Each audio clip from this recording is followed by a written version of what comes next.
പേടിക്കേണ്ട പ്രായമല്ലേ പെണ്ണെ. കൊച്ചുമുതലാളി എന്തിനാ ഇവിടെ ഒറ്റയ്ക്കിരിക്കണത്? നിന്നെ കാണാൻ, നിന്റെ ചിരി കേൾക്കാൻ. ഓ കൊച്ചുമുതലാളി, തമാശ പറയാതെ. ഇല്ല മലേ,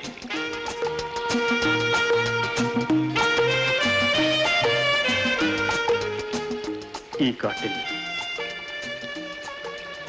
നിന്നിലൂടെ മാത്രമാണ് സ്നേഹത്തിന്റെ മുഖം എന്താണെന്ന് ഞാൻ അറിയുന്നു. ഞാൻ എപ്പോഴും കണ്ടോണ്ടിരിക്കണമെന്നുണ്ട്, പക്ഷേ എങ്കിലും ഒക്കില്ലല്ലോ. പിന്നെ ഞാൻ എന്നും രാത്രിയില് കൊച്ചുമുതലാളി കാണും. രാത്രിയിലും? എവിടെ വെച്ച്? കിനാവില്. അപ്പോ നീ ഉറങ്ങാറില്ല? അയ്യോ കങ്കാണി.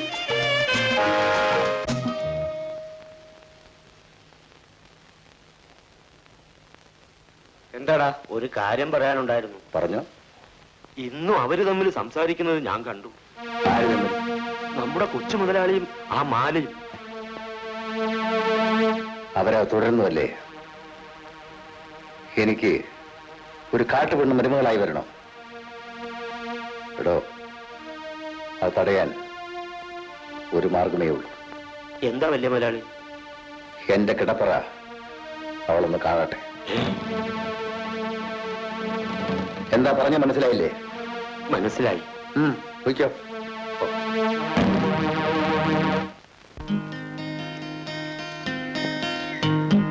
കൂട്ടതി ദാ വരും ഉപദേശി.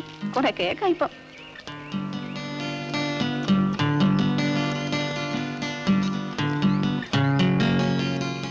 ദൈവത്തിന് മഹത്വം. പണ്ട് ഏതും തോട്ടത്തിൽ തേയിലയില്ലായിരുന്നു. അവിടമൊക്കെ മുന്തിരി എസ്റ്റേറ്റ് ആയിരുന്നു. അപ്പോൾ ഇതൊന്നും കേൾക്കാൻ നിങ്ങൾക്ക് കാതില്ലയോ? ഓ കേക്കണുണ്ട്. നിന്റെ നാമം വാഴ്ത്തപ്പെടട്ടെ. അന്ന് ഏതൻ തോട്ടത്തിൽ 2 ജോലിക്കാരെ ഉണ്ടായിരുന്നുള്ളൂ. അവർ പരിപൂർണ നഗ്നരായിരുന്നു. നിങ്ങൾ ചിരിക്കരുത്. നിങ്ങൾ വളരെ കാര്യമായി ശ്രദ്ധിക്കേണ്ട ഭാഗമാണ് ഞാൻ പറയുന്നത്. അന്ന് അവർക്ക് നഗ്നത എന്തെന്നറിയില്ലായിരുന്നു. ഉണ്ടായിരുന്നെന്ന് ഞങ്ങൾ ആരെങ്കിലും പറഞ്ഞോ? ഇല്ല. എന്നാലും നിങ്ങൾ ചിരിച്ചപ്പോൾ എനിക്കൊരു സംശയം ഉണ്ടായിരുന്നു എന്ന്. അങ്ങനെ അന്നവർക്ക് നഗ്നത എന്തെന്നറിയില്ലായിരുന്നു. സർവം ശക്തിമയം. ദേ അവൻ വരുന്നു, ദേ അവൻ വരുന്നു. സർവം ശക്തിമയം, സർവം ശക്തിമയം. അവൻ ദൈവരാജ്യമുണ്ടാക്കാൻ നടന്നു. നിങ്ങൾ അവൻ പറയുന്നതൊന്നും വിശ്വസിക്കരുത്. അവനൊന്നും അറിയില്ല. മതഗ്രന്ഥം എന്ന് പറഞ്ഞ അവൻ കക്ഷത്തിടുക്കിയിരിക്കുന്നത് ഏതോ കണക്ക് പുസ്തകമാണ്. സ്വാമി എവിടെ പോയിട്ട് വരുന്നു? ഒരു പർണശാല നമുക്കിവിടെ തീർക്കണം. നിത്യമായ ശാന്തി അരുളുന്ന ആ തപോവനത്തിൽ തരുണീമണികളായ ഏവർക്കും പ്രവേശനമുണ്ടായിരിക്കും. ഈ പ്രദേശമാകെ മാനുകളും മയിലുകളും തുള്ളിക്കളിക്കും. അപ്പോ ഈ തോട്ടമൊക്കെ പോയാൽ ഞങ്ങൾക്ക് ജോലി ഇല്ലാതാവൂലേ? ഇല്ല. ഒരു വാതിലടയുമ്പോൾ 9 വാതിലുകൾ തുറക്കുമെന്നല്ലേ ആപ്തം. അന്ന് നിങ്ങൾക്ക് ഇലകൾ നുള്ളുന്നതിന് പകരം ചമത നുള്ളുന്ന പണിയായിരിക്കും. എന്തോ നാടി കുന്തപ്പഴിക്ക പോലെ നിൽക്കുന്നത്? വൈകുന്നേരം ഇതോടെ വീട്ടിൽ അരുതരുത്, ക്ഷിപ്രകോപമരുത് കങ്കാണി മകനെ. സ്വാമി തൊഴിലാളികളെ ശല്യപ്പെടുത്തുന്നു എന്ന് വലിയ മുതലാളി അറിഞ്ഞിട്ടുണ്ട്. ഏത് മുതലാളി മകനെ? സർവം ശക്തിമയം. മുതലാളി മോനല്ല, വലിയ മുതലാളി. സ്വാമി കുളിക്കാറില്ലേ? നമുക്ക് സമുദ്ര സ്നാനമേ പാടുള്ളൂ കങ്കാണി മകനെ.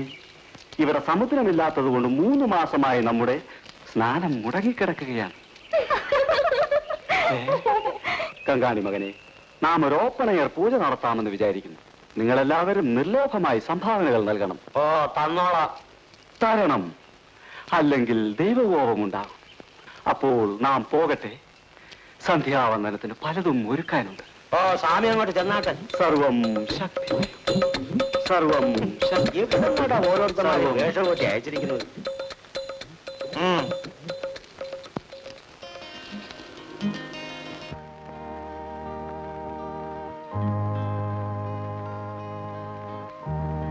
അച്ഛനോ? ഈശോ മീശയ്ക്കും സ്തുതിയായിരിക്കട്ടെ. എപ്പോഴും എപ്പോഴും സ്തുതിയായിരിക്കട്ടെ. മിസ്റ്റർ വില്യംസിനെ ഒന്ന് കാണണം. അദ്ദേഹം ഇവിടെ ഇല്ലേ? മുകളിലാണ്, ഞാൻ പറയാം.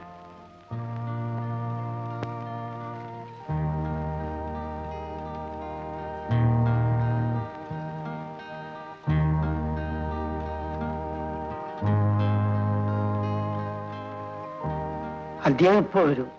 കൊച്ചമ്മയ്ക്ക് അച്ഛനൊന്ന് കാണണമെന്ന് പറഞ്ഞു. ഞാൻ അകത്തേക്ക് പോയിക്കോട്ടെ. ശരി.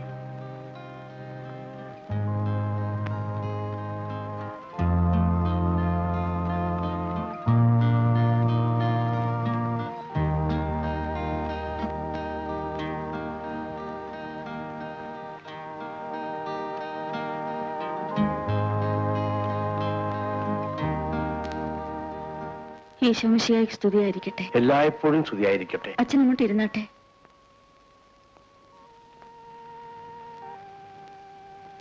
അസുഖമൊക്കെ എങ്ങനെയുണ്ട്? ഭേദമുണ്ട് അച്ചു. എല്ലാം കർത്താവ് കാണുന്നുണ്ട് മകളെ. ഇല്ല അച്ചു, കർത്താവ് ഒന്നും കാണുന്നില്ല. കണ്ടിരുന്നെങ്കിൽ സഹിക്കാനുള്ള കരുത്തെങ്കിലും എനിക്ക് തരുമായിരുന്നു. വീട്ടിൽ നിന്ന് പ്രാർത്ഥിക്കുവാനല്ലാതെ എനിക്ക് എന്ത് ചെയ്യുവാൻ കഴിയും മകളെ? എന്റെ മോനെ കുറിച്ച് ഓർക്കുമ്പോഴാണ് എനിക്ക് കൂടുതൽ ദുഃഖം. സമാധാനപ്പെടൂ. എല്ലാ വഴികളും കർത്താവ് ഒരിക്കലും അടയ്ക്കയില്ല.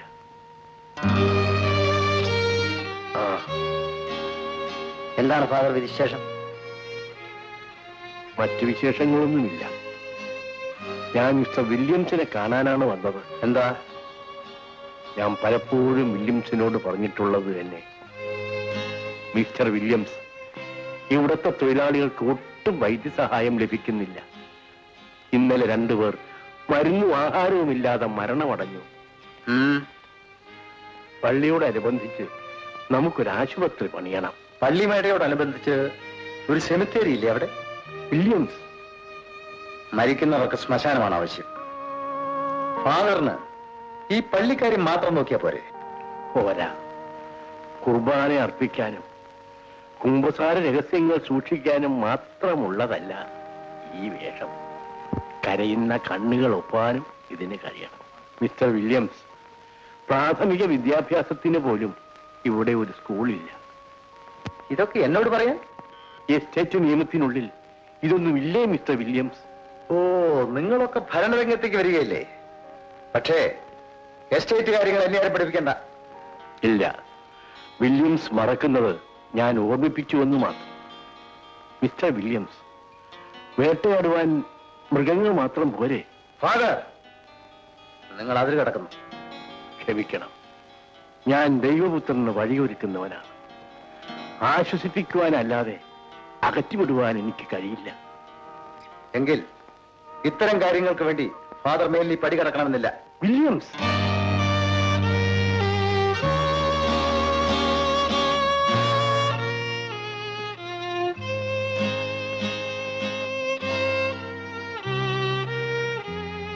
എന്നെ നന്നാക്കാൻ നടക്കുന്നു. അതാർക്കും കഴിയാത്തതല്ലേ? അതാണടാ ഞാൻ. ഡാഡി ഇവിടുത്തെ പാർട്ടികൾ കാണുന്നില്ലേ? ഞാൻ അറിയാത്ത മാറ്റം. അതെ, എതിർക്കാൻ ഇവിടെ കൈകളില്ലെന്ന് ഡാഡി കരുതരുത്. അത് തളർത്താൻ എനിക്ക് കഴിയും. അതിനു മുമ്പ് ഡാഡി തളർന്നാലോ? ഇല്ല, അത്ര പെട്ടെന്ന് നിന്നെ ആർക്കും തളർത്താനാവില്ല.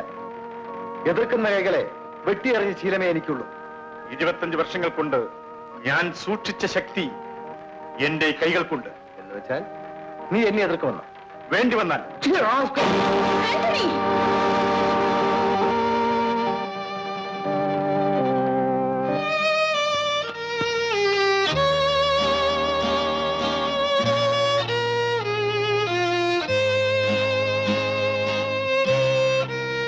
എടാ, നീ പിടിച്ച ആ കൈകൾ ആരുടേതാണെന്ന് അറിയാമോ? ആ മനുഷ്യന്റെ ഭർത്താവാണടാ. ക്ഷമിക്കൂ, ഒരു നിമിഷം ഞാനെല്ലാം മറന്നുപോയി.